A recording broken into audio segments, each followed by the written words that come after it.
जय हिंद students, BEd first year के ऑनलाइन क्लास में आप सभी का स्वागत है।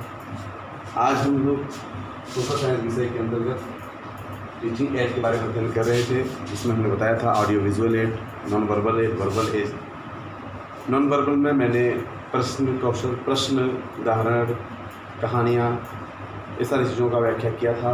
और वर्बल में audio aid, visual aid, audio visual aid, इन सब चीज़ों का बात किया था मैंने, जिसमें श्यामपट्ट, चार्ट, चित्र, ग्राफ, ये सारी चीज़ें हैं। श्यामपट्ट का पहले ही बात करें अगर, तो श्यामपट्ट को अध्यापक का दोस्त साथी कहा जाता है, क्योंकि हमेशा उसके साथ रहता है। और कहा जाता है कि श्यामपट्ट का ज़्यादा से ज़्यादा एक अध्यापक को प्रयोग करना चाहिए। श्यामपट्ट पे लिखावट सुंदर होनी चाहिए, स्पष्ट होनी चाहिए, एक सिस्टमेटिक होनी चाहिए। दूसरी चीज़ 45 अंश के कोण पर होकर के लिखना चाहिए। श्यामपट्ट कौशल का बहुत ज़्यादा नॉलेज होना चाहिए अध्यापक को, और ज़्यादातर प्रयोग करना चाहिए। कहा जाता है कि श्यामपट्ट एक अध्यापक की योग्यता को प्रदर्शित करता है। दूसरा है चार्ट पेपर। चार्ट पेपर में जो चीज़ आप पढ़ाना चाहते हैं उसको चार्ट पर बना करके बच्चों के सामने प्रदर्शित करें। टीचिंग इफेक्टिव होता है। चित्र हो गया, ड्राइंग, किसी चीज़ का ड्राइंग बना करके ले जाएँ, बच्चों के सामने प्रेजेंट करें। ग्राफ के माध्यम से बताएं बच्चों को पढ़ाएं। मानचित्र, मैप हो गया, प्रतिरूप, मॉडल का बहुत बड़ा महत्व है। किसी भी विजुअल एड में, दृश्य सामग्री में अगर हम देखें कि मॉडल बना कर ले जाएँ, ताजमहल का मॉडल बना लें, या किसी चीज़ का मॉडल बना लें, बौद्ध स्तूप बना पढ़ा रहे हैं, बौद्ध स्तूप का मॉडल बना लें, तो ये भी बहुत इफेक्टिव बनता है। जब भी हम बच्चे के सामने आते हैं और जब हम छात्रों को पढ़ाते समय कहते हैं कि छात्रों ये चीज़ क्या है, मॉडल ला कर बच्चों को प्रेजेंट करते हैं, बच्चे बिल्कुल इंटरेस्टिंग होकर उस चीज़ को देखते हैं और उस चीज़ को वो ध्यानपूर्वक इंटरेस्टिंग होकर उस चीज़ को जानने की कोशिश करते हैं। उनके अंदर जिज्ञासा उत्पन्न होती है, इसलिए मॉडल का प्रयोग होना चाहिए। चलचित्र, पिक्चर दिखा करके हम, आज तो बहुत ज़्यादा स्लाइड प्रोजेक्टर है, ओवरहेड प्रोजेक्टर है, फिल्म स्टिक प्रोजेक्टर है, उसमें चित्रों के माध्यम से हम जो पढ़ा रहे हैं उसको चित्र के माध्यम से प्रदर्शित करें बच्चों को। रेडियो के माध्यम से भी हम शिक्षण कार्य बहुत ही सुचारू रूप से, सुंदर तरीके से और इफेक्टिव रूप में किया जा सकता है। पोस्टर हो गया, रेखाकृति हो गया, टेप रिकॉर्डर हो गया, पर्यटन हो गया, ये सारी चीज़ें कहीं ना कहीं टीचिंग को इफेक्टिव बनाने का कार्य करते हैं। शिक्षण सहायक सामग्री का उपयोग बहुत ज़्यादा किया जाना चाहिए, जिससे कि टीचिंग बहुत इफेक्टिव होता है। शिक्षण सामग्री के प्रयोग में सावधानियाँ होती हैं, कुछ सावधानियों, कुछ चीज़ों का ध्यान रखना चाहिए। जैसे शिक्षण सामग्री बालकों की आयु के अनुरूप होनी चाहिए। जो छात्र जिस क्लास का है, जिस स्टैंडर्ड का है, उसके स्टैंडर्ड के हिसाब से टीचिंग एड प्रयोग किया जाना चाहिए। शिक्षण सामग्री का प्रयोग करते समय बालकों में बौद्धिक स्तर का ध्यान होना चाहिए। शिक्षण सामग्री प्रस्तुत पाठ को सरल व सजीव बनाने वाली होनी चाहिए। शिक्षण सामग्री आकर्षक हो, स्पष्ट हो। शिक्षण सामग्री वास्तविकता के अनुरूप होनी चाहिए। शिक्षण सामग्री का आकार कक्षा के आकार को ध्यान में रखकर कुछ किया जाना चाहिए। इसके अतिरिक्त भी कुछ क्वेश्चंस आते हैं कभी कभी, जैसे शिक्षण सामग्री का या शिक्षण सहायक सामग्री के लाभ क्या क्या होते हैं। बहुत सारे लाभ हैं। शिक्षण सामग्री से टॉपिक समझ में आता है, बच्चों को इंटरेस्टिंग होता है। निष्क्रिय होकर क्रियाशीलता के आधार पर उसको हम पढ़ाते हैं। शिक्षण सामग्री के प्रयोग से छात्रों में अध्ययन की प्रति रुचि जागृत होती है। निरसता कम होती है, कितना भी नीरस पाठ को अच्छी तरीके से हम समझा सकते हैं। शिक्षण सामग्री से प्रस्तुत करने से सहायता मिलती है, हम किसी चीज़ को अच्छे से संप्रेषण करके समझा सकते हैं। पढ़ाया गया पाठ अस्थायी होता है, ज्ञान अस्थायी होता है। शिक्षण सामग्री द्वारा, प्रयोग द्वारा शिक्षण बहुत ज़्यादा प्रभावशाली होता है, अत्यधिक लाभदायक होता है। स्वयं करके सीखने का ज्ञान प्राप्त होता है। मानसिक शक्तियों का विकास तेजी से होता है। ये सारे लाभ हैं इससे। और लाभ, महत्व कभी कभी पूछ देता है क्वेश्चन।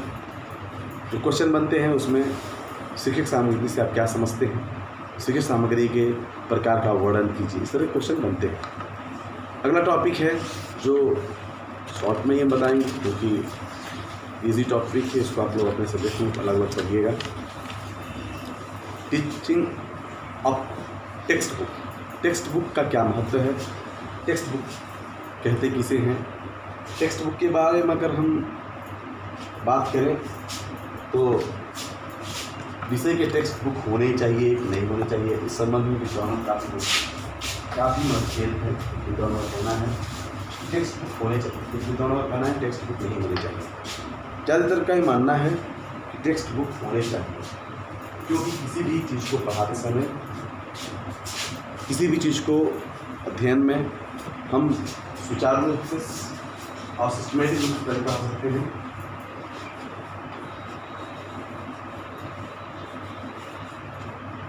टेक्स्ट कभी कभी क्वेश्चन पूछता है टेक्स्ट बुक के बारे में, तो टेक्स्ट बुक होनी चाहिए। कुछ मनोवैज्ञानिकों का मानना है, शिक्षा शास्त्रियों का मानना है। नागरिक शास्त्र शिक्षण के पाठ्य पुस्तकों या सामाजिक विज्ञान शिक्षण के पाठ्य पुस्तकों को लेकर विद्वानों में थोड़ा मतभेद जरूर है। कुछ लोगों का कहना है, जिनका कहना है कि टेक्स्ट बुक नहीं होना चाहिए, उनका मानना है कि टेक्स्ट बुक किसी चीज़ को बांध देता है या सीमित कर देता है, लेकिन अगर हम ऐसे अध्ययन करेंगे तो विस्तृत रूप में अध्ययन कर सकेंगे, लेकिन ऐसा नहीं है, इसको हम नहीं मानते। उनका मानना है कि डाल्टन प्रणाली, प्रोजेक्ट प्रणाली के माध्यम से हमें अध्ययन कराया जाना चाहिए, न कि टेक्स्ट बुक के माध्यम से। अच्छी पाठ्य पुस्तकों की कुछ विशेषताएं होनी चाहिए। पाठ्य पुस्तक तो होनी चाहिए, जरूरी है, लेकिन कुछ विशेषताएं होनी चाहिए। पाठ्य पुस्तक बातों की मानसिक स्तर के आधार पर। अच्छी पाठ्य पुस्तकों के तथ्यों तथा घटनाओं का खूब बृहद और विस्तृत वर्णन। पाठ्य पुस्तक में लेखक की शैली स्पष्ट, सरल और समझ से के अनुसार होनी चाहिए। पाठ्य पुस्तक रोचक होनी चाहिए, इसमें पूर्णता और क्रमबद्धता होनी चाहिए। पाठ्य पुस्तक राष्ट्रीय अंतर्राष्ट्रीय भावना को विकसित करने वाली होनी चाहिए। अच्छी पाठ्य पुस्तक मुद्रण और कागज सुंदर होनी चाहिए। पाठ्य पुस्तक के प्रत्येक अध्याय के उपरांत मूल्यांकन हेतु प्रश्न होने चाहिए। पाठ्य पुस्तक का मूल्य छात्रों, उनके संरक्षकों को आर्थिक पहुंच के अंदर बहुत कॉस्टली नहीं होने चाहिए।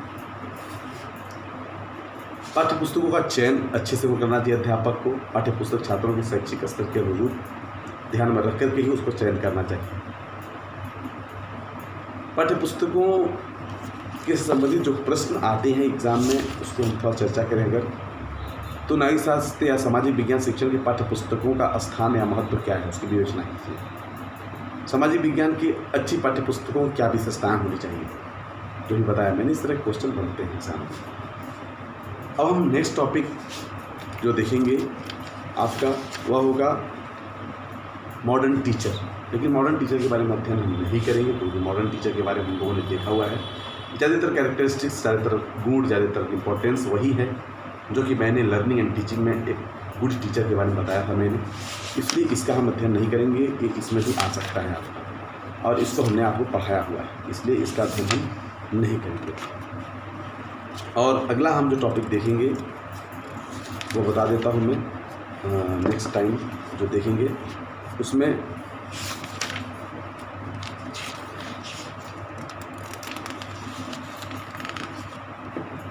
संसाधन कक्ष, रिसोर्स रूम के बारे में अध्ययन करेंगे।